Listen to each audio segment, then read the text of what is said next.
இந்த நாள்ல நம்ம பார்க்க போகிற ஒருவர் நம்முடைய முற்பிதாவான ஆபிரகாமை பற்றி. ஆனா அவர் ஆரம்பத்துல துவக்கத்துல ஆதியாகமத்துல பார்க்கும் பொழுது 11வது அதிகாரத்துல இருந்து அவரை பற்றி எழுதப்பட்டிருக்கிறது. 16 வரைக்கும் அவர் ஆபிராமாய் தான் இருந்தார். 17ல தான் அவரை ஆண்டவர் ஆப்ரஹாம் அப்படின்னு மாற்றினார். இந்த வாரம் ஆப்ராம் அப்படிங்கிற அந்த நம்முடைய முற்பிதாவான அவரை குறித்து அவர் வாழ்க்கையில தேவன் என்னெல்லாம் செய்தார் அப்படின்றதையும், 17ஆம் அதிகாரத்துக்கு பின்பு அவர் ஆபிரகாமாய் ஆண்டவர் பெயரை மாற்றினார். அவர் மாறல, பெயரை மாற்றினார். அதன் பின்பு என்ன ஆசீர்வாதங்களை இவர் பெற்றுக்கொண்டார் என்பதையும் நம்ம தியானிப்போம். கர்த்தர் இந்த தியானத்தை ஆசீர்வதிப்பாராக. தனி மனிதனாக, தனி குடும்பமாய் அவர் எப்படி இருந்து ஆண்டவருக்கு அவர் கீழ்ப்படிந்தது நிமித்தமாய் அவர் ஆபிரகாமாய் பெற்றுக்கொண்ட ஆசீர்வாதங்கள், கீழ்ப்படியாத பொழுது அவர்கள் ஆசீர்வாதங்களை யார் இழந்து போனாங்க அப்படிங்கறதெல்லாம் தான் இன்னைக்கு நம்ம தியானிக்க போகிறோம். ஹல்லேலூயா. ஆபிரகாமின் ஆசீர்வாதங்களை இன்றைக்கு முதலாவது பார்க்க போகிறோம். அவரை நம்ம எல்லாருக்குமே தெரியும். ஆதியாகமம் 11:26 தேராகு, அவருடைய தகப்பன் பேர் தேராகு, 70 வயதா இருந்த பொழுது ஆபிராம் நாகோர் ஆரான் என்பவர்களை பெற்றான். 3 ஆண் பிள்ளைகள் பெற்றாரு தேராகு. அவருடைய அப்பா பேரு தேராகு என்பது. ஆரான் லோத்தை பெற்றான். ஆபிராமுடைய சகோதரர் மகன் தான் லோத். அவரை பற்றி நமக்கு எல்லாருக்கும் தெரியும். அதே அதிகாரங்களெல்லாம் நான் வசனங்களை சொல்லல, நீங்க வாசித்து பாத்தீங்க அப்படின்னு சொல்லும் பொழுது நாகோரும் ஆபிராமும் நாகோரும் திருமணம் செய்து கொண்டாங்க. ஆபிராமுடைய மனைவி பேர் சாராய். சாராள்ன்றது ஆண்டவர் அப்புறம் தான் பெயரை மாற்றினார். சாராய்ன்ற பெயர்ல தான் அவங்க முதலாவது இருந்தாங்க. இந்த நிலையில ஆண்டவர் ஆபிராமை அழைக்கிறதை நமக்கு தெரியும். அப்ப ஆபிராம் ஆரோனுடைய குமாரனும் தன் பேரனுமா இந்த லோத் எல்லாரோடையும் அந்த தேராகு புறப்பட்டு வராரு. ஆபிராமுடைய மனைவி வராங்க, லோத் வராங்க, தகப்பன் வராங்க, சகோதரர் வராங்க, எல்லாரும் வராங்க.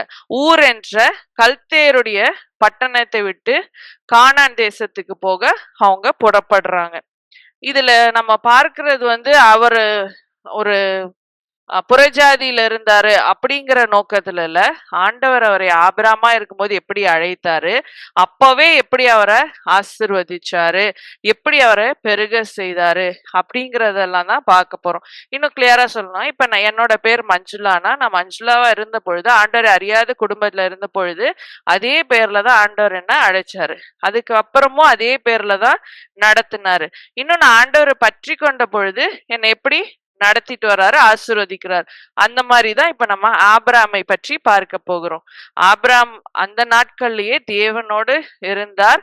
ஆபிராமாய் இருக்கும் பொழுதே தேவன் வாக்குத்தத்தங்களையும் அவருக்கு கொடுத்தாருன்றதுதான் உண்மை.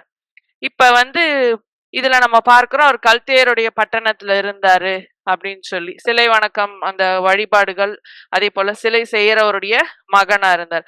ஆனா ஆண்டவர் அவரை அழைக்கிறார். அந்த இடத்துல அவரை தான் தேவன் தெரிந்து கொண்டார்.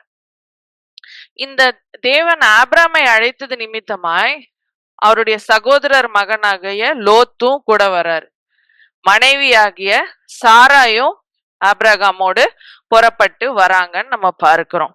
சோ இதுல என்னன்னா, ஆண்டவர் ஒருவரை தான் அழைக்கிறார். ஹல்லேலூயா. அவர் மூலமாய் அவர் மனைவிக்கு அழைப்பு, அவர் மூலமாய் அவருடைய சகோதரர் மகனாகிய லோத்துக்கு அழைப்பு என்று பார்க்கிறோம். இப்ப உங்க வீட்டுல கலை சிஸ்டருக்கு ஆண்டவர் அழைக்கிறார்னா, அவர் மூலமாய் அவருடைய கணவரை அழைக்கிறார், மகள்களை அழைக்கிறார். பியூலர் சிஸ்டர்னா பியூலர் சிஸ்டர் மூலமா உங்க குடும்பத்தாரை அழைக்கிறார். இந்துஜா சிஸ்டர்னா இந்துஜா சிஸ்டர் மூலமா ஒரு கணவரை அழைக்கிறார், பிள்ளைகளை அழைக்கிறார், மாமியை அழைக்கிறார், எல்லாரையும் ஆண்டவர் அழைக்கிறார். அவர்கள் வரும் பொழுது இவர்களுக்கும் அந்த ஆசீர்வாதம். இப்ப நம்ம நோவாவை பார்க்கும் பொழுது, பேழை செய்யும் பொழுது ஆண்டவர் நீதிமான நோவாவை தான் பார்த்தார். நோவாவை அழைத்த பொழுது அவர் மூலமா அந்த அழைப்பு அவர் மனைவிக்கும் பிள்ளைகளுக்கும் கொடுக்கப்படுது. அதை அவர்கள் ஏற்றுக்கொண்டதுனால அவர்களும் ஆசீர்வதிக்க படுறாங்க, பேழைக்குள்ள பாதுகாப்பா இருக்காங்க, காப்பாற்றப்படுறாங்க, எல்லாம் நமக்கு தெரியும். இதே வந்து ரூத்தோட வாழ்க்கையில பார்க்கும் பொழுது நகோமி வந்து தேவனை ஆண்டவரை ஆராதிக்கிறவளா இருந்தார். ஆண்டவர் அழைப்பு அந்த நகோமிக்கு இருந்து ஆண்டவர் அங்கிருந்து நகோமி திரும்ப தன் ஊருக்கு வரும் பொழுது தன் மருமகளுக்கு அந்த அழைப்பை கொடுக்கறாங்க. ஆனா இவங்க வந்து வாழ்ந்து காமிக்கிறாங்க. நீ இந்த ஆண்டை ஏற்றுக்கொள்ளணும்னு கட்டாயப்படுத்தல, வாழறாங்க, இந்த தேவனை ஆராதிக்கிறாங்க. அதை பார்க்கும் பொழுது அந்த அழைப்பு தானாக அவங்க இருதயத்துக்கு ஆண்டவர் கொடுக்கிறார். அப்ப ரூத் ஏற்றுக்கொண்டு வந்ததுனால ஆசீர்வாதமாய் நகோமியோடு இருக்காங்க. போவாஸ் அவருக்கு கணவரா கிடைச்சாரு. அதன் பின்பு இயேசு கிறிஸ்து அந்த சந்ததியில வந்தார். இதே அந்த இன்னொரு மருமகள் இந்த அழைப்பை ஏற்றுக்கொள்ளாததுனால அந்த ஆசீர்வாதங்களை இழந்து போனாங்க. நோவா காலத்துல இந்த அழைப்புக்கு வராதவங்க அழிந்து போனாங்க ஜல பிரளயத்துல. இப்படியா நம்ம பார்க்கிறோம். சோ ஆபிரகாமை தான் ஆண்டவர் அழைத்தார். அதன் மூலமாய் சாராய்க்கும் அந்த அழைப்பு வந்தது, லோத்துக்கும் வந்தது. தன் கணவருடைய தேவன், அவரை அழைத்த தேவனை விசுவாசித்ததுனால சாராளுக்கு ஆசீர்வாதம் வந்தது. தன் சகோதரன் மகனை அழைத்த அந்த ஆண்டவர் தன் தகப்பனுடைய சகோதரனை அழைத்த ஆண்டவர் நல்லவர்னு விசுவாசித்ததுனால்தான் லோத்துக்கும் அந்த ஆசீர்வாதம் வந்தது, லோத்தும் கூட வந்ததை நம்ம பார்க்கிறோம். அழைப்பு யார் மூலமா வரலாம்? ஒரு செய்தி கேட்கிறோம், அதுல ஒரு ஆல்டர் கால் வருதுன்னா நம்ம அது மூலமா கூட நமக்கு ஒரு அழைப்பு வரும். ஒரு ஏதோ ஒரு பாட்டு கேட்போம், அந்த பாட்டுல இருக்க வரிகள் மூலமா கூட ஒரு அழைப்பு நமக்கு வரும். இப்ப ஒரு ஓப்பன் மீட்டிங்ல இருக்குன்னா கூட ஒரு அழைப்பை கேட்டு நிறைய பேர் வாழ்க்கைய ஒப்பு கொடுத்திருக்காங்க. யூத் மீட்டிங்ல நிறைய பேர் ஒப்பு கொடுத்துருக்காங்க. சோ அழைப்பு எந்த விதத்துல யார் மூலமா வேணா வரலாம். இப்ப நம்ம வாழ்க்கையில நம்ம குடும்பத்தினரோட இந்த ஆபிரகாமோட வாழ்க்கையில நம்ம வாழ்க்கை எப்படி இருக்கு அப்படிங்கறத நம்ம ஒப்பிட்டு பார்க்க போகிறோம். நம்ம செய்ய வேண்டிய காரியங்கள், அது திருத்திக் கொள்ள வேண்டிய காரியங்களையும் நம்ம பார்ப்போம். சோ இப்படியாய் பார்க்கும் பொழுது கர்த்தர் அழைக்கிறார், இயேசு அவர்களை அழைக்கிறார் என்று பார்க்கிறோம். ஹல்லேலூயா. இந்த அழைப்பை ஏற்ற ஆபிரகாம் புறப்பட்டு போறாரு. போகும் பொழுது கூடவே அவங்களுடைய சகோதரர், மகன், மனைவி எல்லாம் கூட போறாங்க. இப்படியா நம்ம குடும்பத்துல ஆபிரகாமை அழைத்தது போல நம்முடைய மனைவி மூலமாய் கணவரையோ, கணவர் மூலமாய் மனைவியவோ, பிள்ளைகளை பெற்றோர் மூலமாக அப்படி ஆண்டவர் அழைக்கிறவராய் இருக்கிறார். ஹல்லேலூயா. இந்த வசனங்கள் எல்லாம் நம்ம அதை தான் காண்பிக்கிறது. உனக்கு காண்பிக்கும் தேசத்துக்கு போ அப்படின்னு சொல்லும் பொழுது ஆண்டவருக்கு அந்த ஆபிரகாம் கீழ்ப்படிந்ததை நம்ம பார்க்கிறோம். கர்த்தர் ஆபிரகாமுக்கு சொன்னபடியே அவன் புறப்பட்டு போனா. அவன் வந்து என்ன போறோம், எங்க போறோம் எதுவுமே இல்ல, கேள்வியெல்லாம் கேட்கல. அவன் ஜஸ்ட் ஒபேட், அப்படியே கீழ்ப்படிந்தான். லோத்தும் அவனோட கூட போனான். ஹல்லேலூயா.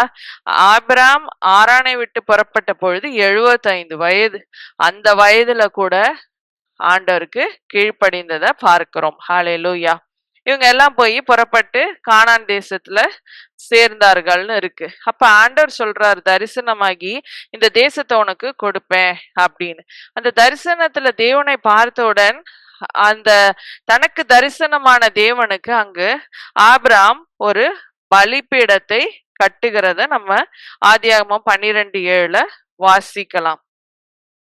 இந்த ஆண்டவர் ஆபிரகாம் அழைத்து உனக்கு இந்த தேசத்தை கொடுப்பேன் அப்படின்னு சொல்றாரு. எல்லாமே பலிபீடத்தை, அதெல்லாம் அந்த காலத்துல அவர்களுக்கு தொழுது கொள்றதெல்லாம் எதுவுமே கமாண்ட்மெண்ட்ஸ் எதுவும் இல்லாது. ஆனா அந்த சமயத்திலேயே முதலாவது பலிபீடத்தை ஆபிரகாம் கட்டுகிறான். அது மட்டும் இல்ல, ஆண்டவர் நம்மை அழைக்கும் பொழுது சில பேர் சொல்லுவாங்க, ஊழியக்காரங்களை தான் ஆண்டவர் அழைக்கிறாரு, ஊழியத்துக்கு அழைச்சிருக்காரு, நமக்கெல்லாம் அந்த கால் இல்லை அதனால நம்ம ஊழியம் செய்யல, அப்படி கூட நம்ம சொல்லுவோம். ஆனா ஆண்டவர் எல்லாரையும் அழைக்கிறார். ஹல்லேலூயா. நம்ம போய் இவங்களை சுகமாக்கணும், இவங்க குஷ்டரோகிய சுகமாக்கணும், கண்ணு தெரியாதவன பார்க்கணும், உயிரோட எழுப்பணும், மரித்தவன, அப்படின்றதுதான் கால் இல்ல. இந்த ரட்சிப்புக்கு ஏதுவான கர்த்தருடைய வழியில நம்ம குடும்பத்துல நடத்துவதற்கான அந்த கால் நம் மூலமாய் கொடுக்கப்படுகிறதுன்றதுதான் உண்மை. ஹல்லேலூயா.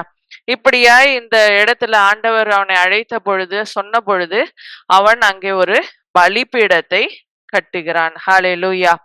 ஆண்டவருடைய நாமத்துக்கு மகிமையாய் நிற்க வேண்டும் என்பதற்கான அழைப்பு தான் இந்த அழைப்பு. ஹalleluya. நம்ம தெரிஞ்ச சில சிஸ்டர்ஸ் எல்லாம் ஜூம்ல வந்திருக்காங்க. உதாரணத்துக்கு புஷ்பலதா சிஸ்டர், கிருஷ்ணகுமாரி சிஸ்டர்லாம் இருக்காங்க. அவங்க வாழ்க்கையில் நம்ம பார்க்கும் பொழுது முதலாவது அவங்க தாய் அந்த ஆண்டருக்குள்ள நிறைய வந்தாங்க. ஆனா அந்த அழைப்பு அவர்கள் மூலமா அவர்கள் பிள்ளைகளுக்கு கொடுக்கப்பட்ட பொழுது கிருஷ்ணகுமாரி சிஸ்டரும் வந்தாங்க, புஷ்பலதா சிஸ்டர் வந்தாங்க. அவங்க மூலமா அடுத்த சந்ததியான மகளுக்கு புஷ்பலதா சிஸ்டர் அழைப்பு விடுத்தாங்க, மகனுக்கு அழைப்பு. இந்த சைடு கிருஷ்ணகுமார் சிஸ்டர் 2 மகள்களுக்கும் மகனுக்கும் அந்த அழைப்பை கொடுத்தாங்க. இன்டர்ன் மூத்த மகள் திருமணம் ஆனதுனால அந்த மகள் மூலமாய், கவிப்ரியா என்ற அந்த மகள் மூலமாய் அவர் கணவருக்கு அந்த அழைப்பு போகிறது. அவரும் நம்ம பிரேயர் சென்டருக்கு பிரேயருக்கு வராங்க. சோ இப்படியாய் அந்த துவங்கின அந்த அழைப்பு சந்ததி சந்ததியாய் வருகிறதுன்றதுதான் உண்மை. ஆண்டவர் அப்படியே தான், அதுக்காக பேரை மாத்தல, ஊரை மாத்தல, அப்படியே அழைக்கிறார். அந்த அழைப்பை ஏற்றுக்கொள்ளும் பொழுது அவர்கள் ஆசீர்வாதங்களை காணுகிறார்கள். ஹalleluya. இந்த நிலையில ஆபிரகாம் ஆபிரகாமாய் இருக்கும் பொழுதே மிருக ஜீவன்களும் வெள்ளியும் பொன்னுமான ஆஸ்திகளை உடைய சீமானாய் இருந்தான்னு ஆதியாம் 13:2 பார்க்கிறோம். ஆண்டவர் கீழ்ப்படியும் பொழுது ஆண்டவர் ஆசீர்வாதங்களை உலக பிரகாரமாகவும் அவனுக்கு தருகிறதை பார்க்கிறோம். தன்னுடைய அந்த முதல் பலிபீடத்தை உண்டாக்கி அங்கே கர்த்தருடைய நாமத்தை அவன் தொழுது கொண்டான்.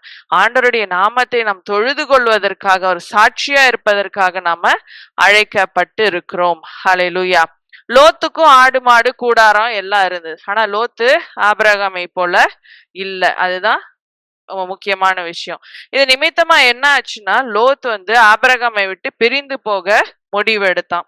அந்த சமயத்துல அவன் பார்க்கும் பொழுது தனக்கு முன்பதாக நல்ல செழிப்பா இருந்த சோதோம் கொமோரா அவனுடைய பார்வைக்கு நன்றா தெரிஞ்சது. நல்ல பச்சை பசேல் இருக்கு, நல்ல இடம், நம்ம நல்லா போனா நல்லா வாழ்ந்துருவோம். சில பேர் யோசிப்பாங்க, இங்க இருந்து நானு கனடா போனாதான் நான் நல்லா இருப்பேன், ஆஸ்திரேலியா போனாதான் நல்லா இருப்பேன்னு. ஆனா சில பேரு சேலத்திலேயே இருந்தாலும் அதை விட நல்லா இருக்கிறவங்களும் இருக்காங்க. ஹalleluya. சோ அப்படியாய் ஒரு பார்க்கும் பொழுது அது அழகா இருக்கு.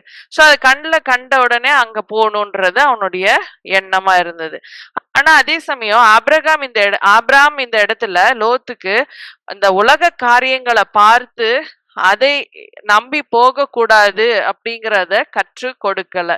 அவன் போகும் பொழுது இவனும் சரி அப்படின்னு அனுப்பிவிட்டதை நம்ம பார்க்கிறோம். நிறைய பேர் சொல்லுவாங்க, நான் இத்தனை வருஷம் விசுவாசிங்க, அத்தனை வருஷம் நான் ஆண்டவருக்கா இதை செய்தேன் அதை செய்தேன். ஆனா குடும்பத்தினருக்கு அவங்க உலகத்தின் பின் போகும்பொழுது போகக்கூடாதுன்று நம்ம சொல்லுகிறவர்களா இருக்கும் பொழுதுதான் அவர்கள் தவறான வழிக்கு போக மாட்டாங்க. உதாரணத்துக்கு இப்ப கிருஷ்ணகுமாரி சிஸ்டர் சொன்னல, அவங்க மகன் வாலிப மகனா இருக்கும்பொழுது சில வருடங்கள் முன்பதாக ஃப்ரெண்ட்ஸோட எல்லாம் போகணும்னு அவனுக்கு ஆசை, நல்லா விளையாடணும் அது எல்லாமே. ஆனா அவங்க அம்மா என்ன சொல்லுவாங்க, இந்த ஆசீர்வாதங்கள் நம்முடைய குடும்பம் நல்லா இருக்கிறதுக்கு தகப்பன் இல்ல, உன் சிறு வயதிலேயே மரித்து போனார், ஆனாலும் இன்றைக்கு நம்ம நல்லா இருக்கோம் அப்படின்னா காரணம் இந்த ஆண்டவரை நான் நம்புறதுனால. உன் ஃப்ரெண்ட்ஸ் நீ நம்பினா உனக்கு ஆசீர்வாதங்களை காண முடியாது. ஆண்டவரை நம்பினாதான் உனக்கு ஆசீர்வாதம். ஆண்டவரை நம்பினாதான் நீ நல்லா படிக்க முடியும். ஆண்டவரை நம்பினாதான் நல்ல வேலை கிடைக்கும். இப்படி சொல்லிக்கொண்டே இருந்தாங்க. ஒரு எச்சரிப்பு. அவன் உலக பக்கம் போகிறதுக்கு அவனுடைய ஃப்ரெண்ட்ஸ் இழுக்கும் பொழுதெல்லாம் அது தவறு, நீ இங்க இருந்தாதான் உனக்கு ஆசீர்வாதம் அப்படிங்கிறத கற்றுக் கொடுத்து கொண்டே வந்ததுனாலதான் அந்த மகன் ஒரு இன்ஜினியர் ஆகி இன்றைக்கு ஒரு வேலையில இருக்கிற ஒரு பொறுப்பான மகனா இருக்கிறார். அதே அவங்க சொல்லாம இருந்திருந்தா லோத்தை போல சென்று அவங்க வாழ்க்கையே அழிந்து போயிருக்கும். சில ஒரு 2 வருடங்களுக்கு முன்னாடி ஒரு சிஸ்டர் நான் பார்த்தப்ப, அவங்க ஒரு வயதான தாய், அவங்கள நாங்க ஒரு இடத்துல சந்தித்தோம். அவங்க பார்க்கும் பொழுது துக்கத்தோட அது ஒரு ஆக்சுவலா ஒரு திருமண வீட்டுக்கு போயிருந்தோம், கூப்பிட்டு இருந்தாங்கன்னு பாஸ்டரோட நானும் போயிருந்தப்ப இவங்க அங்க இருந்ததை பார்த்தேன். அந்த இடத்துல எல்லாம் சந்தோஷமா இருக்காங்க, இவங்க ஓடி துக்கத்தோட சில காரியங்களை சொன்னாங்க. என்ன அப்படின்னு கேட்டா, அவங்களுடைய மகனுடைய மகன் வழி பேத்தி அவ வாலிப மகளா இருக்கும்பொழுது இந்த கொரோனா காலத்துக்கு முன்பதாகவே அவங்க சொன்னாங்க. ரொம்ப அழகா இருப்பாங்க. நீ வந்து ஆண்டவர தேடுறவங்களா இருக்கணும் அப்படின்னு சொல்லி நெறைய அவங்களுக்கு எச்சரிப்பு சொல்லிட்டே இருந்தாங்க. உலகத்தின் பின்பாக போய்க் கொண்டிருந்ததுனால அந்த இடத்துல அவங்களுக்கு அந்த எச்சரிப்பை அந்த பாட்டியம்மாவா இருந்து அவங்க கொடுத்து கொண்டே இருந்தாங்க. ஆனா அந்த இடத்துல அவங்க அந்த சத்தத்துக்கு செவி கொடுக்காத ஒரு மகளாய் இருந்ததுனால அந்த மகளோட வாழ்க்கை அழிந்து கொண்டே வந்தது. இத கடைசியில நீங்க பார்க்கும் பொழுது, நான் அந்த இடத்துல அவங்கள சந்திக்கும் பொழுது, அவங்க வேதனையோடு சொன்ன காரியம், இந்த கொரோனாவுடைய உச்சகட்ட நிலையில நான் போன சமயத்துல, அந்த மகள் யாருடைய பேச்சையும் கேட்காம இருந்ததுனால, அவங்க ஒரு வெளியூர்ல வேலைக்கு போய், அந்த வேலைகள்லாம் வேண்டான்னு சொல்லி அத கேட்காததுனால, அத போய் அவங்க ஒரு விபத்து ஏற்பட்டு, அந்த வாலிப வயதிலேயே அந்த விபத்துல அந்த மகள் மரித்து போனாங்க அப்படின்னு. பிரியமானவர்களே, அந்த மகள் அந்த பாட்டியம்மாவோட சத்தத்துக்கு செவி கொடுத்து, உலகத்தின் பின் போகாம இருந்திருந்தா, ஒரு நல்ல ஆசீர்வாதமான வாழ்க்கைய வாழ்ந்திருக்கலாம். ஆனா கர்த்தர் சொன்ன வார்த்தையை அவர்கள் கேட்காததின் நிமித்தமாய் அவர்கள் இந்த ஆசீர்வாதங்களை இழந்து போனதை நம்ம பார்க்கிறோம். பிரியமானவர்களே, கர்த்தர் நல்லவர். இப்படியாய் லோத் சென்றது நிமித்தமாய் உலகம் அழகா இருக்கு, உலக ஆசைகள் ஐஸ்வர்யங்கள் அந்த இடத்துல பார்க்கும்போது நீர்வளம் பொருந்தி இருக்கிறத கண்டான். யோர்தான் நதிக்கு அருகான சமபூமி முழுவதும் இப்படியா இருக்கிறத பார்த்த உடனே அவனுக்கு அந்த இடத்தை போய் அது வந்து கர்த்தருடைய தோட்டத்தை போல எகிப்து தேசத்தை போல இருந்ததுனால அங்கு போகும்படியாய் அவன் தன்னை தெரிவு செய்து கொண்டான். இப்படியா போன அவனோட வாழ்க்கையில நடந்த எல்லா காரியங்களும் நமக்கு தெரியும். ஆபிராம் அழைக்கப்பட்டவன் வனாந்திரத்துல இருக்கான். அவனோடு வந்து அதுவரை கீழ்ப்படிந்திருந்த இவன் அந்த இடத்துக்கு போகும் பொழுது ஆசீர்வாதங்களை இழந்து போனான். அவன் வந்து அவனுடைய மனைவிக்கும் இந்த ஆபிராமுடைய தேவன் அந்த கொடுத்த அந்த அழைப்பின் விசுவாசத்தை சொல்லல. அதனால அவன் மனைவி உலக காரியத்துக்காக உலக ஆசைக்கு, ஐயோ இந்த இடத்தை விட்டு போறோமே, இந்த இடம் நமக்கு போச்சே, இங்க நல்லா இருந்தோமே, வாழ்ந்திருந்தோமேன்றது யோசிக்காம அப்படியே திரும்பி கடவுள் சொன்ன வார்த்தையும் அங்க திரும்பி பார்க்காதன்னு சொல்லி அதை கேட்காம திரும்பினதுனாலதான் உப்பு தூணாய் மாறி போனாலும். அங்க இஸ்ரேல் தேசத்துக்கு போகும்போது அந்த இடங்களை காண்பிக்கும் பொழுது இன்றைக்கும் அது அந்த உப்பு தூணும் இருக்கு. சோதம் கொமோரா அழிந்ததா இருக்கு. திரும்ப அதை கட்டுவிக்க முடியவே இல்லை. அதே போலதான் இந்த இடத்துல அவனுடைய வாழ்க்கையில பார்க்கும் பொழுது அவன் வந்து தன்னுடைய பிள்ளைகளுக்கு வந்தது உண்மைதான். ஆனா அந்த பிள்ளைகளோட வாழ்க்கையில பார்க்கும் பொழுது அவன் ஆண்டவரை பற்றி இன்னும் அவங்களுக்கு சொல்லாதனால அவர்கள் இந்த ஆண்டவர் வந்து சொல்லுவாரு தேவதூதன் மூலமா, நீ இந்த இடத்துக்கு சொல்ற இடத்துக்கு போ அப்படின்னு சொல்லும் பொழுது அவன் சொல்லுவான், இல்ல எனக்கு அந்த மலையில ஓடி போறதுக்கெல்லாம் முடியாது, என்னால முடியல, நான் இங்க போயிடுறேன் அப்படின்னு சொல்லி சொல்லுவான். அந்த இடத்துல ஆண்டவர் சொல்ற இடத்துக்கு போகிறதுக்கு கூட்டிட்டு போக ஆண்டவரால முடியும் இல்லையா? அந்த இடத்துக்கு போகிறது கீழ்ப்படியாத லோத்து, இல்ல நான் இங்க போறேன், பக்கத்துல இருக்கிற இந்த இடத்துக்கு போயிடுறேன் அப்படின்னு சொன்னதுனால ஆசீர்வாதங்களை அவன் இழக்க ஆரம்பித்தது. அவன் மகள்கள் தவறு செய்தார்கள், பாவம் செய்தார்கள். ஆபிரகாம் ஆசீர்வதிக்கப்பட்டதை போல லோத் ஆசீர்வாதங்களை காண முடியல. காரணம் கீழ்ப்படியாமை, சொந்த முடிவுகள் எல்லாம் எடுத்ததுனால. இது மாத்திரம் இல்ல, இவங்க அந்த இடத்துல வாழ்ந்துட்டு இருக்கும் பொழுது கூட இந்த லோத்துடைய எல்லாரையுமே பார்க்கும் பொழுது சிறைப்படுத்தி கொண்டு போனாங்க எதிரிகள் எல்லாம். அப்பொழுது இவங்க சத்தம் இந்த அவங்களை அரெஸ்ட் பண்ணி கொண்டு போனது எல்லாவற்றையும் ஆபிரகாமுக்கு ஒருத்தர் தப்பிச்சு வந்து சொல்றாங்க. தன்னுடைய சகோதரனுக்காக ஆபிரகாம் தன்னுடைய கிட்ட இருந்த 318 ஆட்களுக்கும் மேல ஆயுதம் தரிப்பித்து கொண்டு போய் அவர்களை எல்லாம் மீட்டு கொண்டு வந்தான். அந்த போன இடத்துல நல்லா இருக்குன்னு பார்த்துட்டு போன இடத்துல சமாதானமா லோத்தால வாழவும் முடியல. இதுதான் உண்மை என்பது நம்ம பார்க்கிற ஒரு காரியம். ஹல்லேலூயா. ஆண்டவர் ஆபிரகாமையானா சீமானாய் வைத்திருந்தார், ஒரு நன்மையும் குறைவுபடாம காப்பாற்றினார். ஹல்லேலூயா. அதே போல ஆண்டவரை ஏற்றுக்கொண்ட எத்தனையோ பேரை பார்க்கும் பொழுது அவர்கள் ஆண்டவர் நன்மை செய்தாரு, திருமணம் செய்து கொடுத்தாரு, ஜெபம் பண்ணோடனே சுகம் கொடுத்தாரு, குழந்தை கொடுத்தாரு எல்லாம் சொல்லுவாங்க. ஆனா அவரே மெய்யான தேவன் என்பது மாத்திரமல்ல, ரட்சகர்ன்றதை ஏற்றுக்கொண்டு அவர் அண்டை முழுமையாய் வருவதற்கு யோசிப்பாங்க. நன்மையை பெற்று கொண்டிருப்பாங்க. ஆனா இவர்கிட்ட நம்ம வந்தா அப்படின்னு சொல்லி நம்ம குடும்பத்துல என்ன சொல்லுவாங்க, சொந்த பந்தம் என்ன சொல்லுவாங்க அப்படின்னு யோசிக்கிற எத்தனையோ பேரை நம்ம பார்க்கிறோம். ஆனா இந்த இடத்துல ஆபிராம் தொழுது கொண்டதை பார்க்கிறோம், பலிப்பீடத்தை கட்டுறத பார்க்கிறோம். இதெல்லாம் பஸ்காவோ நியாயப்பிரமாணங்களோ கட்டளைகளோ கொடுக்கப்படுறதுக்கு முன்னாடியே ஆபிராம் எல்லாவற்றுக்கும் முன்பதாகவே ஒரு அடையாளமாய் செய்தார், கீழ்ப்படிந்தார், தேவனை தொழுது கொண்டார் என்று பார்க்கிறோம். ஹalleluya. ஆனா கீழ்ப்படிந்து வந்த லோத் அந்த பாதியிலேயே ஆண்டவருக்கு பிரியமில்லாத காரியத்தை செய்ததுனால அந்த இடத்துல எல்லா ஆசீர்வாதங்களையும் அவன் இழந்து போக நேரிட்டது. ஹalleluya. ஒரு குடும்பத்துல அழைப்பை ஏற்றுக்கொண்டவங்க நன்மை தீமையையும் நம்ம இப்ப தியானிக்கிறோம். ஒரே குடும்பம் தான், அவங்க சகோதரர் மகன் தான். ஆனா அந்த அழைப்பை ஏற்றுக்கொண்ட ஆபிரகாம் ஆசீர்வதிக்கப்பட்டார்.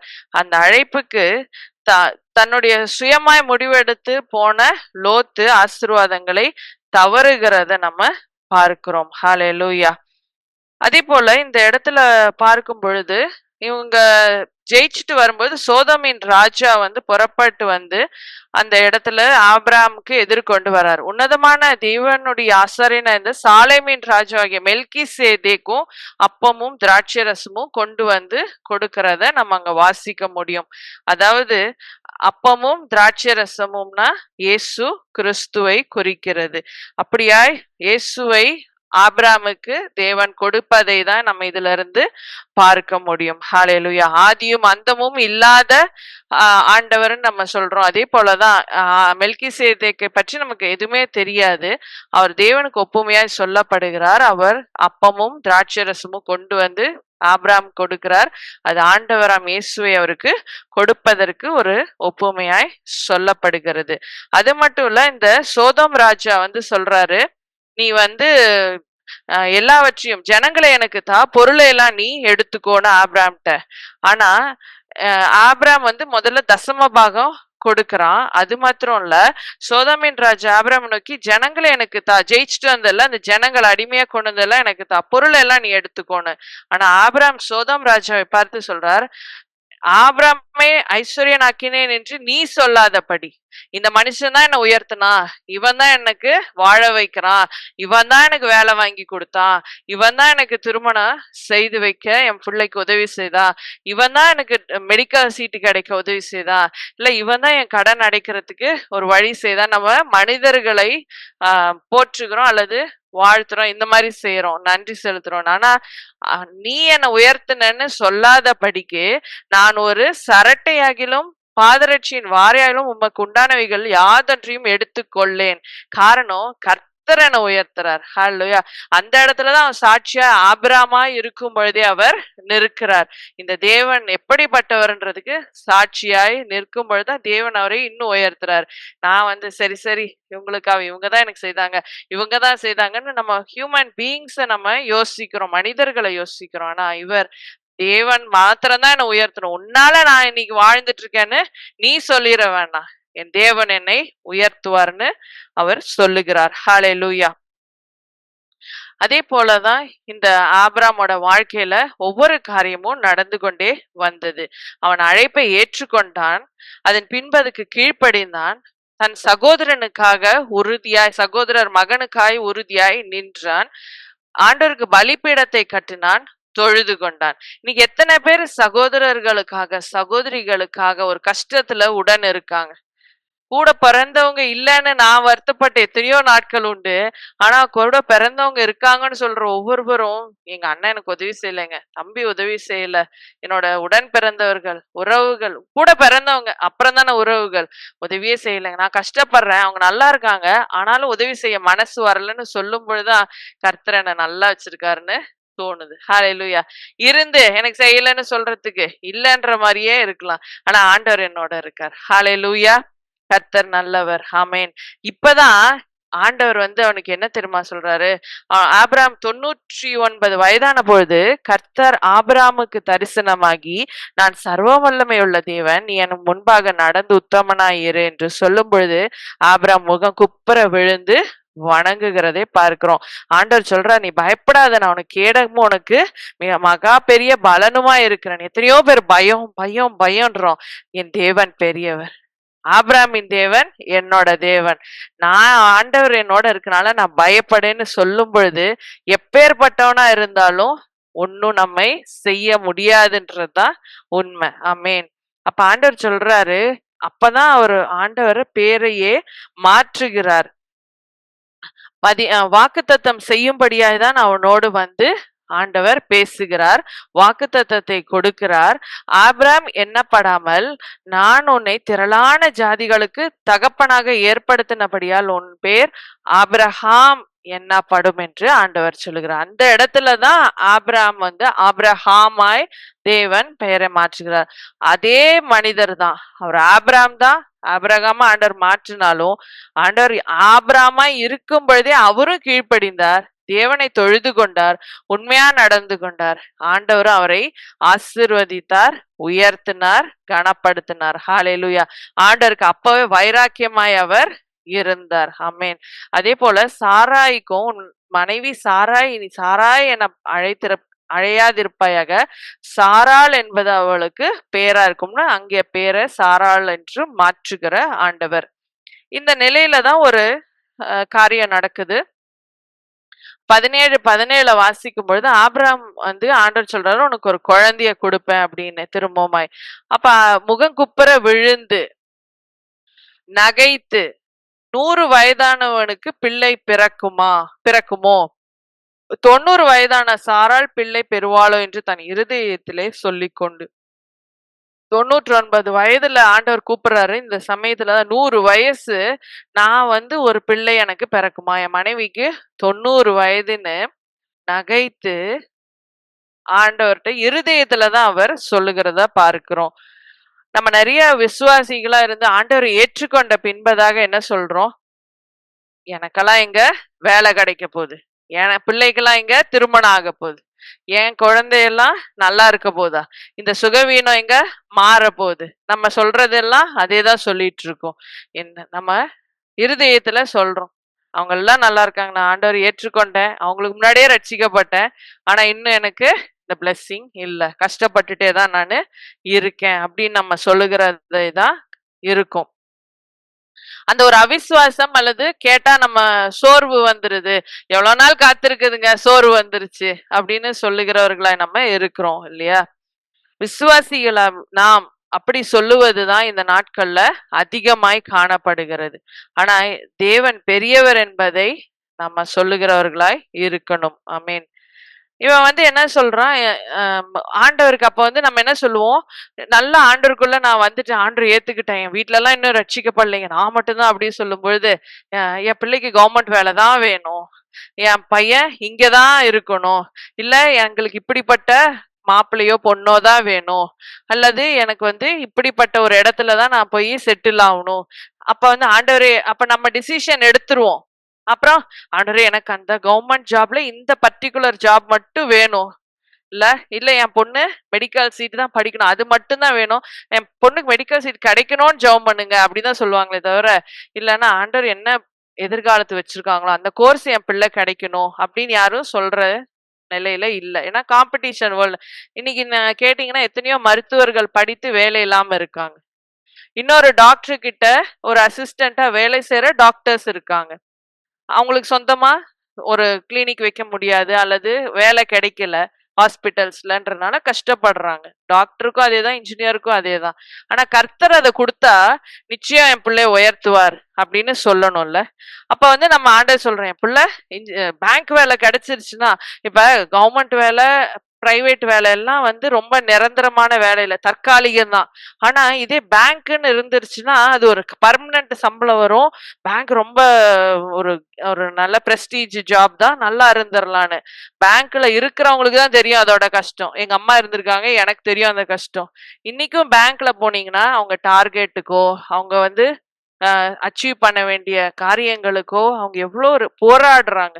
பக்கத்துல பேங்க் இருக்கும். ஒருத்தர் போய் எத்தனை பேர்கிட்ட அக்கவுண்ட் எடுக்க முடியும், டெபாசிட் எடுக்க முடியும், டார்கெட் அச்சீவ் பண்ண முடியும், இன்சூரன்ஸ் எடுக்க முடியும். பேங்க்ல அவ்வளோ. இன்னைக்கு அவங்க பார்க்கும் பொழுது அந்த பேங்க்ல அவங்க காலையில போனாங்கன்னா நைட்டு 10 மணி ஆனாலும் வீட்டுக்கு வரதில்ல.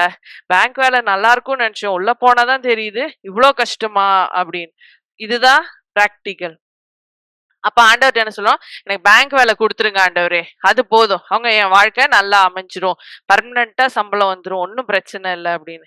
அதே போலதான் ஆபிரகாமாய் மாறி அவர் சொல்றாரு, ஆண்டவர் சொல்றாரு உனக்கு ஒரு குழந்தைய கொடுப்பேன்னு. ஆனா இவர் சொல்றாரு, இஸ்மவேல் உமக்கு முன்பாக பிழைப்பானாக. இஸ்மவேல் இருக்க ஆண்டவரே, அவனை ஆசீர்வதிக்கிறீங்களா, ஆசீர்வதிங்க அப்படின்ட்டு. ஆண்டவர் உனக்கு குழந்தை கொடுப்பேன் சொல்றாரு. இவன் இஸ்மவேலுக்காக பேசுகிறவனாக. நிறைய வாழ்க்கையில நம்ம அதை பற்றி பேசுகிறவர்களாய் இருக்கிறோம். அப்ப ஆண்டவர் சொல்றாரு, திட்டமா சொல்றாரு. அதனாலதான் ஆண்டவர் உங்க வழி என் வழி இல்லைன்றாரு. நிறைய பேர் நம்ம வழியை பிடிச்சுக்கிட்டு ஆண்டவர் பதில் தரலன்னு சொல்றோம்னா அது நம்ம வழின்றதுதான் உண்மை. ஆண்டவரோட வழி வேறு மாதிரி இருக்கும். ஆண்டவர் ஆசீர்வதிக்கும்னு நினைச்சா அவர் வழியில தான் நம்மை ஆசீர்வதிப்பார். உன் மனைவியாகிய சாராள் நிச்சயமாய் உனக்கு ஒரு குமாரனை பெறுவாள். ஆண்டவர் திட்டம் சாராள் மூலமாதான் குழந்தை வர வேண்டும் என்பது. ஹல்லேலூயா. ஆனா அந்த இடத்துல ஆண்டவர் இஸ்மவேலையும் ஆசீர்வதிச்சார், சந்ததி ஆசீர்வதிச்சார்.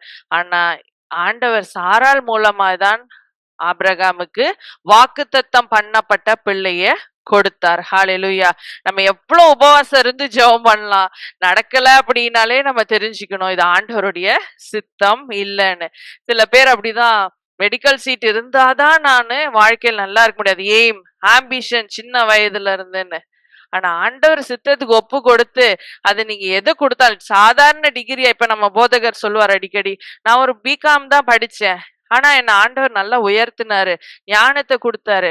எத்தனையோ 10-15 சிஏக்கள் எனக்கு கீழே வேலை செய்தாங்க. அவர் வேலையை விட்டு வரும்பொழுது 1.5 லட்சம் ரூபாய் சம்பளமோட நான் இருந்தேன் அப்படின்னு. அந்த நாட்கள்லயே அவர் இருந்தார் 10 வருஷம் முன்னாடி.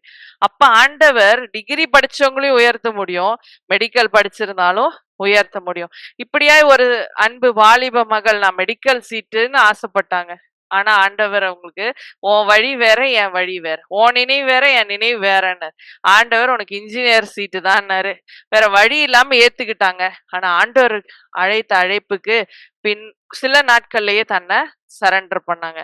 கர்த்தர் அந்த கீழ்ப்படிதலை பார்த்தார், உயர்த்தினார். இன்னைக்கு நல்ல ஒரு கம்பெனில ஒரு நல்ல ஒரு போஸ்ட்ல அவங்க வேலை செய்றாங்க. காரணம், ஷீ சரண்டர்ட் ஹர்செல்ஃப், தன்னை தாழ்த்தினார், அழைப்புக்கு இணங்கி தன் வாழ்க்கைய ஒப்பு கொடுத்தாங்க. ஹல்லேலூயா.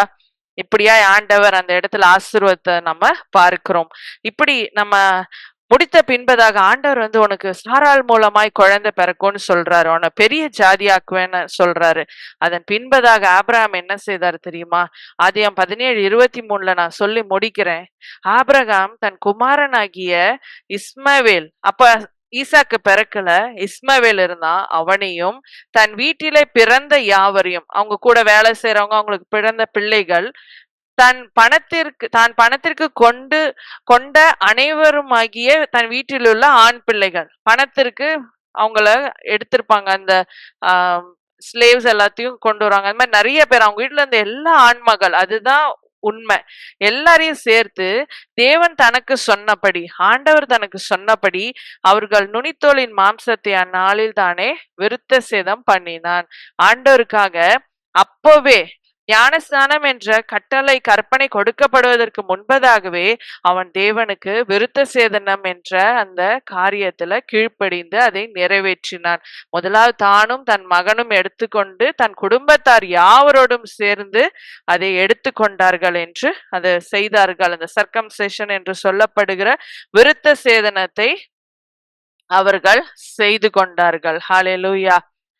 அந்த விருத்த சேதனத்தை அவர்கள் செய்தது தேவனுக்கு பிரியமா இருந்தது. அந்த இடத்துலயும் ஆபிரகாம் ஆண்டவருக்கு கீழ்ப்படிந்தார். ஒரே நாள்ல ஆபிரகாமும் அவன் குமாரன் இஸ்மவேலும் விருத்த சேதனம் பண்ணப்பட்டார்கள். யோசுவா சொல்றது போல நானும் என் வீட்டாருமோ என்றால் கர்த்தரையே சேவிப்போம் என்பதுதான் இதன் அர்த்தம். நான் முதலே சொன்னது போல ஆபிராம் என்ற அந்த பகுதி வாழ்க்கையை தான் நம்ம இன்னைக்கு தியானிச்சிருக்கோம்.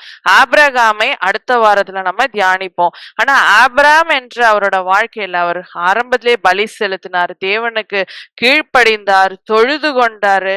அவர் ஆண்டவருடைய இந்த சர்க்கம்சேஷன் என்ற விருத்த சேதனத்தையும் அவர் செய்தார் என்று பார்க்கிறோம். இப்படியே ஆண்டவர் ஆபிரகாமா இருக்கும் பொழுதே அவரை பல மடங்கு ஆசீர்வதித்தார். அவர் சீமானா இருந்தார் என்று பார்க்கிறோம். அதே போல அதன் பின்பதாக ஆண்டவர் அவருக்கு அநேகருக்கு அவரை ஆசீர்வாதமாய் வைக்கும்படியாய் ஆபிரகாம் என்று ஜாதிகளின் தகப்பன் என்று மாத்தினார். ஆபிரகாமாய் இருக்கும் பொழுது எல்லா ஆசீர்வாதங்களையும் தேவன் அவருக்கு கொடுத்தார். ஆனா ஆபிரகாமாய் மாற்றினது மற்றவர்களை ஆபிரகாம் ஆசீர்வதிக்க வேண்டும் என்பதற்காக. அவருக்குள் இஸ்ரவேல் என்ற கோத்திரங்கள் வரணும், ஆசீர்வதிக்கப்படணும்ன்றதுக்காக அவரை ஜாதிகளின் தகப்பனாய் தேவன் மாற்றினார். ஆபிரகாமாய் இருக்கும் பொழுது ஜனமாய் இருந்தார், ஆபிரகாமாய் மாறும் பொழுது கர்த்தருடைய பிள்ளையாய் மாறினார்ன்றது மாதிரி கூட நம்ம அதை அர்த்தம் எடுத்துக்கொள்ளலாம். நம்ம இன்னைக்கு பார்க்கிற இந்த காரியம் என்னன்னா, ஆண்டவர் உங்களை அழைக்கிறார். ஹல்லேலூயா. பியூலா சிஸ்டர் இயேசு அழைச்சிருக்காருன்னா ஏதோ பொழுது போகாம வீட்டுல இருக்கிறவங்க ஃபாஸ்டிங் மீட்டிங்க்கு வான்றது இல்ல. அவர்கள் மூலமாய் அந்த அழைப்பு கணவருக்கு போகிறது, பிள்ளைகளுக்கு போகிறது, அவர்கள் சந்ததிகளுக்கு போகிறது. ஏற்றுக்கொள்ளுகிறவர்கள் யாவரும் ஆபிரகாமின் சந்ததிகளாய் பிள்ளைகளாய் மாறுகிறார்கள் என்பதுதான் உண்மை. ஆபிரகாமை அழைத்து ஆசீர்வதித்து ஒரு நாள் ஆபிரகாம கைவிடவே இல்லை. அந்த இடத்துல நான் எல்லாத்தையும் விட்டுட்டு வந்தேன், என் ஆண்டவர் இங்க நடுத்தருவுல விட்டுட்டு போயிட்டாருன்னு ஒரு நாள் ஆபிரகாம் சொல்லவே இல்லை. அவரை அழைச்சி பெரிய ஜாதியாக்குனார். இடம் கொள்ளாமல் போக மட்டும்தான் அவரை நிரப்பி இருந்தாரு. அந்த இடத்துல இருந்தா அந்த பகுதியில இருக்கிறவங்க தான் ஆபிரகாம தெரிஞ்சிருக்கும். ஆனா இன்றைக்கு ஆபிரகாம் எல்லாருமே தொழுது கொள்ளுகிற அளவுக்கு ஆண்டவர் அவரை உயர்த்தி வைத்தார். அந்த அளவுக்கு தேவன் ஒரு நல்ல விசுவாசியாய் அவரை மாற்றினார், தகப்பனாய் நமக்கு முற்பிதாவாய் வைத்திருக்கிறார். இன்றைக்கு இந்த ஆபிரகாமை பற்றி பார்த்தோம், அந்த ஆசீர்வாதங்களை பார்க்கிறோம். லோத் செய்யக்கூடாததை ஆண்டவர் பிரியமில்லாததை செய்ததுனால ஆசீர்வாதங்களை இழந்து போனதையும் நம்ம பார்க்கிறோம். இப்படியே ஆண்டவர் சித்தத்துக்கு நம்ம ஒப்பு கொடுத்தோம்னா ஆபிரகாமை அழைத்த ஆண்டவர் உங்களையும் அழைத்திருக்கிறார். அவர் உங்களை ஆசீர்வதிப்பார். ஆண்டவரும் ரட்சகருமாகிய இயேசு கிறிஸ்து நாமத்திலே உங்கள் யாவருக்கும் என்னுடைய அன்பின் வாழ்த்துக்கள். ஜூமில் வந்திருக்கிற 34 ஃபேமிலிஸ், ஏரில் வந்திருக்கிற யாவருக்கும் இயேசுவின் நாமத்தில் என் அன்பின் வாழ்த்துதலை தெரிவித்துக் கொள்கிறேன். இன்று ஆபிரகாமை பற்றி நாம் தியானித்தோம். ஒரு மனிதனுடைய வாழ்க்கையில் எப்படி வாழ்வார்கள் என்பதை ஆபிரகாம் வாழ்க்கையிலே நாம் பார்த்திருக்கிறோம். வேத புத்தகத்தில் நீங்கள் கற்றுக்கொள்ள வேண்டியது எது என்றால், ஏதோ தினம் வேத புத்தகம் வாசிக்க வேண்டும் என்பது அல்ல, நாம் வாழ்கிற வாழ்க்கை வாழ்ந்த ஒரு மனிதனை அங்கு காண்போம். ஏதாவது ஒரு மனிதன், அது ஆபிரகாம், ஈசாக்கா இருக்கலாம், யாக்கோபா இருக்கலாம். நாம் என்ன செய்யறோம்னா, நம்ம குடும்பத்துல நம்முடைய பிரச்சனைகள், பாடுகள் வந்து கொண்டே இருக்கிறது, தீர்ந்தபாடு இல்லை. ஆனால் என்ன யோசிக்கிறோம், அந்த ஆசீர்வாதம் அவர்கள் கிடைத்தது போல எனக்கு கிடைக்க வேண்டும் என்பதுதான் யோசிக்கிறோமே தவிர, நாம் வாசிக்கிற ஒரு மனிதனுடைய வாழ்க்கை நம்மை போலவே இருந்த பொழுது அவன் எப்பொழுது தோற்று போனான், எப்பொழுது அவன் ஜெயித்தான் என்பதை நாம் கற்றுக்கொண்டோமானால் வாழ்க்கையில் மிகுந்த சந்தோஷத்தை காண்போம். Stop your life style. எப்போ வாழ்க்கையில நீ அழ ஆரம்பிச்சியோ உடனே எதையும் யோசிப்பதை நிறுத்திவிட்டு, எந்த இடத்தில் நான் அழ ஆரம்பித்தேன்?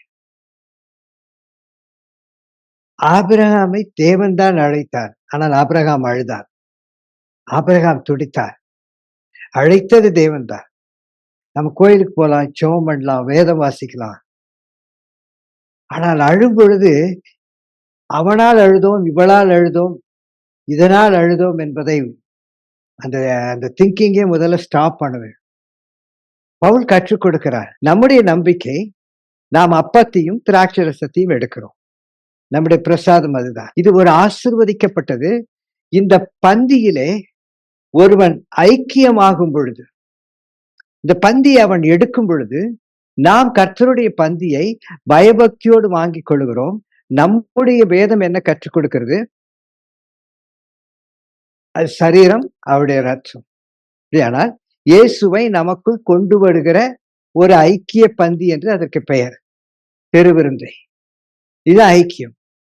ஆனால் இந்த கடவுள் ஆசீர்வதித்து கொடுத்த இன்றைய செய்தியின்படி, கடவுள் அழைத்த ஆபிரகாம்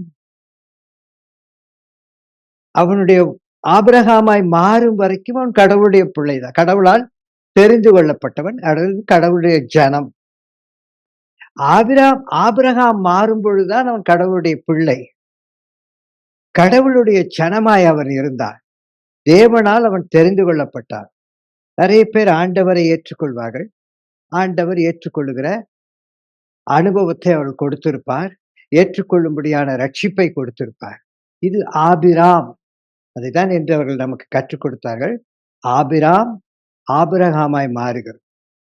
ஒவ்வொரு குடும்பத்திலும் நீ ஆண்டவருடைய பிள்ளையா 20 வருஷம் 40 வருஷமா இருக்கலாம்.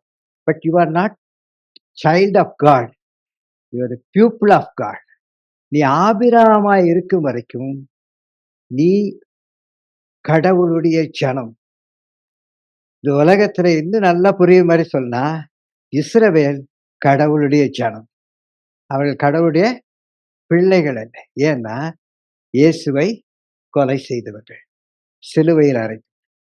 கரெக்டா? அதுதான். ஆண்டவரை நான் ஏற்றுக்கொண்டேன். 30 வருஷம் வணங்குகிறேன், 20 வருஷம் வணங்குகிறேன். But you are not a child of God. எப்பொழுது நீ ஆண்டவருடைய பிள்ளையாய் மாறுகிறாய்? ஆபிராம் ஆபிரகாமாய் மாறும் பொழுது. எப்பொழுது நீ இந்த ஐடல் வர்ஷிப், நான் என்ன சொல்றேன், நான் ஏசாமி தானே வணங்குறேன், நான் எங்க ஐடல் வர்ஷிப் பண்றேன்? What is idol worship? என்னை அன்றி வேறே அப்படி என்ற போது, இயேசுவை தவிர நீ உன் பணத்தை நம்பினாலும் ஐடல் வர்ஷிப். இயேசுவை தவிர உன் நேரங்களை நீ முதலாவது எடுத்தாலும் ஐடல் வர்ஷிப். இயேசுவை தவிர இவன் தான் என்னை காப்பாற்றுவான் என்றால் தட் இஸ் ஐடல் வர்ஷிப்.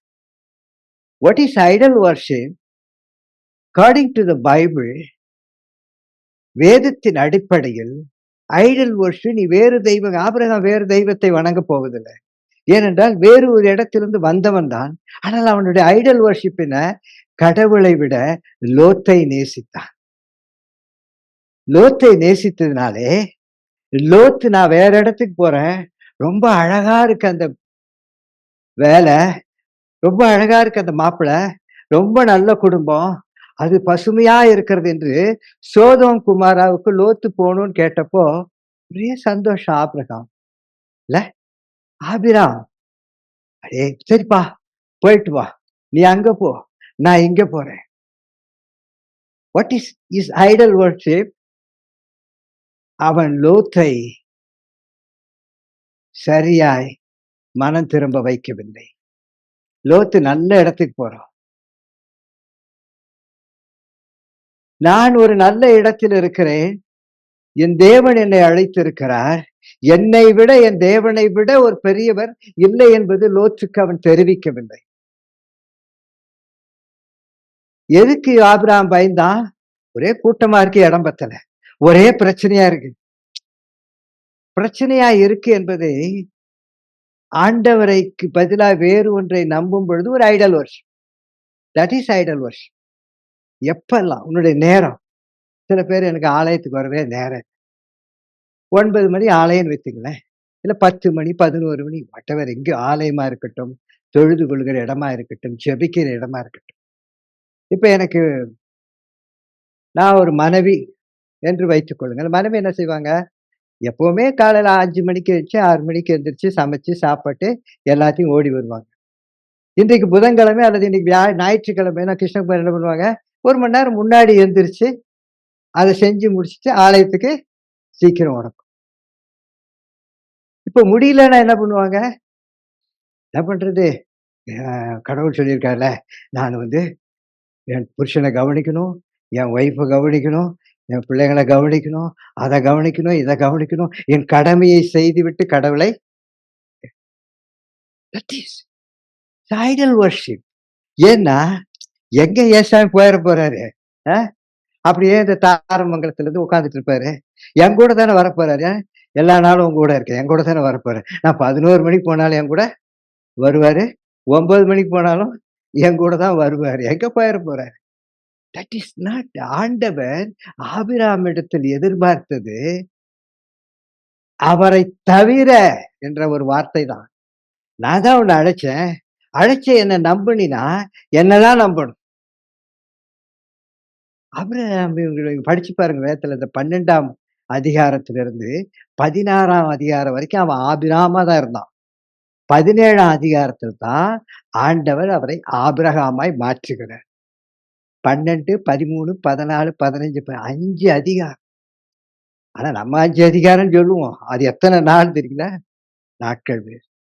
ஆனா இந்த 5 அதிகாரத்திலும் ஆபிரகாம் என்ற ஒரு குடும்பத்தில் நல்லதும் நடந்தது, தீமையும் நடந்தது. எப்பொழுதெல்லாம் நல்லது அவன் வாழ்க்கையில் நடந்ததை சகோதரி உங்களுக்கு அழகாய் எடுத்து சொன்னார்கள். அந்த நல்லது நடக்கும் பொழுதெல்லாம் அவன் ஐடல் வொர்ஷிப் இல்லை. தீமை நடக்கும் பொழுது நான் அதான் கற்றுக் கொடுத்தேன். திடீர்னு ஒரு காய்ச்சல், திடீர்னு உன் குடும்பத்துல பெரிய கன்ஃப்யூஷன், திடீர்னு ஒரு பிரச்சனை வந்துருச்சு. எதுவுமே முடிவெடுக்க முடியலையா? எதை எடுத்தாலும் தப்பாகுதே. Stop your lifestyle. முதல்ல உட்கார்ந்து எந்த இடத்தில் என் ஆண்டவரை தாண்டி நான் முதலிடம் கொடுத்திருக்கிறேன். எந்த இடத்துல? என் டைமா? என் ஆலயத்துக்கு போகிறதுலயா? என் வீட்டிலயா? என் கணவனை ஆண்டவரோட என் கணவன் மேல் என்று நினைக்கிற இடத்துல, என் ஆண்டவரோட என் பிள்ளைகள் மேல் என்று நினைக்கிற இடத்துல. சொல்லுவாங்க எனக்கு நேரமே இல்லைங்க. காலையில இருந்து இந்த குழந்தையே பார்த்துட்டு இருக்கேன். ஜெபமே பண்ண முடியல. உலகத்துல எல்லாரும் தான் குழந்தை பெத்து, எல்லாரும் தான் கோயிலுக்கு போறாங்க, எல்லாரும் தான் ஜெபம் பண்றாங்க, எல்லாம் தான் ஒரே ஒரு குடும்பம் மட்டும்தான் உலகத்திலே வித்தியாசமா குழந்தைய வளர்க்குற மாரி.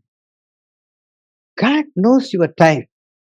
நீ உன் தேவனுக்கு அந்த நேரை கொடுத்திருந்தால், அந்த நேரத்தில் உன் குழந்தை தூங்கும்படி அவர் உதவி செய்வார். ஆமென். அந்த நேரத்தில் உனக்கு எந்த தொந்தரவு வராமல் உதவி செய்வார். அந்த நேரத்தில் உன் வேலைக்காரி சரியாய் வர அவர் செய்வார். என் வேலைக்காரிக்கு வரல, அதனால தான் ஜெபம் பண்ண முடியல. நான் தான் எல்லா வேலையும் செய்ய முடிஞ்சது. செஞ்சு பாருங்களேன், இடுப்பு வலி வரும். கால் வலி வரும். அதுக்கு முன்னாடிலாம் செஞ்சேன் வரலல்ல. நான் சபிக்கிறதற்காக சொல்லவில்லை. சம்வேர் எல்ஸ் எங்கோ ஒரு ஐடல் வொர்ஷிப் நம் வாழ்க்கையில் நடந்து கொண்டு அதனால தான் வாழ்க்கையில நம்ம நிம்மதியாவே இருக்க முடியல. நீங்களும் சரி, நானும் சரி. எங்கோ ஏன் அழுகிறோம்? அழுத உடனே அழுகும்போது அந்த கண்ணீரை முதல்ல தொடச்சிட்டு, எந்த இடத்தில் நான் ஆண்டவரை கனப்படுத்தவில்லை? எந்த இடத்தில் நான் ஆண்டவரை விட்டுக் கொடுத்து விட்டேன்? பிசாசு ஆண்டவருடைய ஜனங்களிடத்துல ரொம்ப ரொம்ப தொந்தரவே பண்ண மாட்டான். அவனுக்கு ரொம்ப ஈஸி. இவனுக்கு கொஞ்சம் கஷ்டம் கொடுத்தா புலம்ப ஆரம்பிச்சிருவான். இவன் புலம்புறத பார்த்து புருஷன் ஆண்டவரே விட்டுருவான். பார்த்துருக்கீங்களா? நல்லது. அவனுக்கு ஒண்ணும் பிரச்சனையே கிடையாது. நல்லா அவன் குழந்தைய கிள்ளி விட்டுருவான். அது ஓன்னு அழுதாங்க. ஓ இயேசுவே என் குழந்தைய இப்படி. அதுக்கு முன்னாடி என்ன சாட்சி சொன்னாங்க? கர்த்தர் தான் இந்த குழந்தைய கொடுத்தாரு. அழுதா மட்டும்தான் அந்த குழந்தை ஏசு ஏதோ தப்பா கொடுத்துட்டாரு மாதிரி. That is our idol. Idol worship. நாம் எதற்கு முதலிடம் கொடுக்கிறோம்? ஆண்டவருக்கா? வேறு எதற்கு முதலிடம் கொடுத்தாலும் அது ஐடல் வொர்ஷிப் தான். நாம் ஐடல் என்று சொல்லுகிறது வேறு, மற்றவர்கள் சொல்லுகிற ஐடல் வேறு. ஆனால் நீ ஆபிரகாமாய் இருக்கிற வரைக்கும் இந்த மாறி மாறி மாறி உன் பிரச்சனைகள் இருந்து கொண்டுதான் இருக்கும். ஒரு ஸ்டேஜ்ல அவனை ஆபிரகாமாய் மாற்றினார். ஏய் இனிமேல் உன் பேர் இதுலடா ஆபிரகாம்னு சொன்னார். சாராயை சொன்னாரு, இனிமேல் உன் பேர் சாராள். ஏம முதல்ல அழைச்சப்ப வந்தான். இப்ப சொல்றாரு உனக்கு சந்ததியை கொடுப்பேன். அப்ப கூட சொல்றான் பாருங்களேன். நீங்க சகோதரி உங்களுக்கு கற்றுக் கொடுத்திருப்பார்கள். அவன் நகைத்தான். 100 வயசுல போய் எனக்கு குழந்தை பிறக்கும், நான் பெரிய ஜாதி ஆகுவேன், உலகத்துக்கே நான் பெரிய தகப்பன். என்ன கதை விடுறாரு ஆண்டவர். பொழுதே போல இருக்கு. நம்மகிட்ட ஒரே டூப்பா அடிச்சுட்டு கிடக்குறாரு இல்ல. அப்படித்தானே அவன் நினைச்சான். அதனாலதான் அவன் நகைக்கிறான். நகைப்பதின் அர்த்தம். உங்களுக்கு ஒண்ணு தெரியுமா? இவன் நகைச்சுட்டான். ஒண்ணும் நடக்கல. குழந்தை எல்லாம் பிறந்துச்சு. வாக்குத்தத்தம்லாம் இருந்துச்சு. வேதத்தை சரியாய் படித்திருந்தீங்களா? ஆபிரகாம் தன் மனைவியோடு கடைசி வரைக்கும் வாழவில்லை. ஆமென். கடைசி வரைக்கும் அவன் ஒய்ஃபோட இல்ல. அவனுக்கு முன்னாடி அவன் ஒய்ஃப் இறந்துட்டாங்க. இவன் இறக்கும்போது அவன் பிள்ளைங்களோட கூட வாழல. ஆபிரகாமின் மகன் ஈசா, அந்த இஸ்மவேலன் எல்லாரும் வேற இடத்துல இருந்து வந்து தான் இவனை புதைச்சாங்க. எவ்ரிபடி ஒரு அனாதையாய் தான் அவன் வாழ்ந்தான். பிகாஸ் நீ எதை விதைக்கிறாயோ அதை அறுத்தே ஆக வேண்டும். What ever it is. நீ கடவுளுடைய ஜனமாயும் இருக்கலாம், பிள்ளையமாயும் இருக்கலாம். எங்காவது நீ ஒரு இடத்தில் ஒரு ஒரு பொண்ணை படிக்க வைக்கிறது, ஒரு பொண்ணை வேலைக்கு அனுப்புறது கூட, ஐயோ எனக்கு வயசாயிடுச்சு, என் பையன் என் கூடவே இருக்கும், என் கூடவே இருக்கும். கூப்பிட்டே இருங்க பாருங்க. பையனுக்கு வெறுப்பா இருக்கும். இந்த அம்மாவை காப்பாத்துறதுக்கு என்ன பெத்தாங்க, எங்க அப்பாவை காப்பாத்த என்ன பெத்தாங்க. எத்தனை பிள்ளைங்க சொல்றாங்க. ஆனால் என் கடவுள் என் பிள்ளையை எங்கு வைத்தாலும் அவன் கடவுளுடைய பிள்ளையாய் வாழ வேண்டும். அவன் எந்த கம்பெனியில சேர்ந்தாலும் சரி, கவர்மெண்ட்ல சேர்ந்தாலும் சரி, நான் கவர்மெண்ட்ல சேர்ந்தாலும் நான் நம்புகிற கடவுள் என் பிள்ளையை உயர்த்துவான். நீங்க உலகத்துல நிறைய ஆட்களை பாருங்களேன். யாராவது government employer, prime minister, chief minister, இவங்கெல்லாம் ஏதாவது கவர்மெண்ட் ஆபீஸ்ல, இபி ஆபீஸ்ல வேலை செஞ்சுட்டாவா தாங்க. டொனால்ட் ட்ரம்ப் உலகத்தில் பணக்கார பட்டியல் எல்லாம் எடுங்க, யாருமே கவர்மெண்ட்ல வேலை செய்யல. அதுக்காக கவர்மெண்ட் வேலையை தேடாதீங்கன்னு நான் சொல்ல வரேன். நாம என்ன சொல்ல, எனக்கு கவர்மெண்ட் வேலை குடிச்சாதான் என் பையன், என் பொண்ணு இந்த காலேஜில் படிச்சாதான் என் பையன் நல்லா வரும். நான் நம்புகிற இடத்தில் தான் கர்த்தர் உயர்த்துவார் என்பது ஐடல் வர்ஷிப். நான் விரும்பினபடிதான் என் மகனுக்கு ஆகும்னு நினைச்சேன்னா ஐடல் வர்ஷிப். ஆனால் என் தேவன் விரும்புகிற இடத்தில் என் பிள்ளை இருக்க வேண்டும் என்று எந்த தகப்பன், எந்த தாய் விரும்புகிறார்களோ, தட் இஸ் லார்ட்ஸ் வர்ஷிப். நீ அப்பம் எடுக்கலாம், திராட்சரசம் எடுக்கலாம், எது வேண்டுமானாலும் எடுக்கலாம். நீ ஆபிராமாய் இருக்கும் வரைக்கும் மாற்றி மாற்றி சந்தோஷமும் துயரமும் வந்து கொண்டே இருக்கும். ஆனால் ஆபிரகாமாய் தேவனே மாற்றுவார். சரி போதும், நீ கஷ்டப்பட்டது, வனாந்தரத்திலிருந்து வயல்வெளிக்கு வா. அது வரத்துக்கு எத்தனை வருஷம் ஆச்சு தெரியுமா? அவன் 100 வயசுலதான் அவனுக்கு சொன்ன வாக்குத்தத்தம் நிறைவேறிற்று. 100 இயர்ஸ் அவனை பதப்படுத்தினார். 100 வருஷம் அப்படியே ஆபிரகாம் உண்டுல ஆக்கிட்டு. அவன் சொல்றான் பாருங்க, எனக்கு பிள்ளை இல்லையே, சந்ததி இல்லையே, என் வேலைக்காரனாவது நான் முதல்ல கொடுத்தா, இல்லைன்னா என் வீட்டுக்காரம்மா பேச கட்டி இன்னொருத்தரை கல்யாணம் பண்ணிட்டு அவனுக்கு ஒரு குழந்தை பிறந்திருக்க, அவனாவது இருக்கட்டுமே. கவுன்சிலர் ஆயிட்டான் ஆண்டவருக்கு. ஆண்டவர் சொல்லி கொடுக்குறான், நம்ம இஸ்மவேலை வச்சுக்கலாமே, இதுல ஒன்றும் பெரிய பிரச்சனை இல்லை, அவனும் என் மகன் தானே, நம்ம இஸ்மவேலையே வாக்குத்தத்த பிள்ளையா வச்சுக்கலாமே. இதெல்லாம் சொல்றதுக்கு அவனை கூப்பிட்டாரு அவரு. நம்ம நிறைய ஆலோசனை சொல்லுவோம், இல்லைன்னா ஆண்டவர் தான், அது ஆண்டவர், இது ஆண்டவர், ஏன் ஆண்டவர் இப்படி செஞ்சுட்டா, ஏன் இப்படி பண்ணிட்டா, ஏன் நிறைய நம்ம யோசிப்போம். நம்ம பிள்ளைங்களுக்குலாம் நிறைய பெற்றோர்கள் இல்ல, பொதுவாகவே பெற்றோர்கள் சில கஷ்டப்படுகிற பெற்றோர் என்ன பண்ணிடுறாங்க, தங்களுடைய கஷ்டத்தெல்லாம் பிள்ளைகள் மேல் சுமத்தி சுமத்தி சுமத்தி இந்த பிள்ளைங்க யோசிச்சிருக்குது, நமக்கு நம்ம அப்பா அம்மா கல்யாணம் பண்ணிப்போன்னு ஏதாவது நிச்சயம் இருக்குதா, தெரிஞ்சு போச்சுன்னு பண்ணுங்களேன், டக்குன்னு வேற ஒருத்தர் லவ் பண்ண ஆரம்பிச்சுவாங்க. The 50% of love, பேரண்ட்ஸ் கடன் வாங்கி அழுது கொண்டிருப்பதை பார்த்து, நான் ஏன் இவர்களுக்கு பாரமாய் இருக்க வேண்டும், நான் என் வழியை தேடிக்கொள்ளுகிறேன். நிறைய பிள்ளைகள், நிறைய பெண் பிள்ளைகள், ஆண் பிள்ளைகள் அப்படிதான் போவாங்க. இது ஒரு சில பர்சன்டேஜ் தான் தன்னுடைய சொந்த நினைவின்படி போகிறவர்கள். ஆனா மற்ற எல்லாம் பாருங்க, அப்பா அம்மா அவங்களுக்கு நம்பிக்கையற்றவர்களா இருப்பாங்க. எங்க அப்பா அம்மா என்னை உயர்த்த மாட்டாங்க, எங்க அப்பா அம்மா எனக்கு நல்ல வேலை வாங்கி தர மாட்டாங்க, எங்க அப்பா அம்மா என்னை நல்லா படிக்க வைக்க மாட்டாங்க, எங்க அப்பா அம்மாவே கடன் வாங்கி அழுதுட்டு இருக்காங்க, எங்க அப்பா அம்மாவே ஏழைங்களா இருக்காங்க, எனக்கு என்னைக்கு நல்ல வாழ்வு விடிய, சரி இந்த பையன் தான் நல்லா இருக்கிறான், இவன் கூட போயிட்டா நான் பணக்காரன் ஆயிடும்.